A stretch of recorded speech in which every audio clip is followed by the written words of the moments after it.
Welcome to Bhutan, the only country in the world that measures success in gross national happiness, not GDP. This tiny Himalayan kingdom is carbon negative. Yes, it absorbs more CO2 than it emits.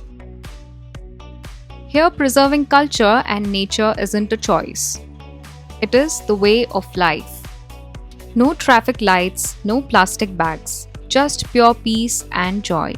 That's Bhutan for you. Would you visit this happiest country on earth?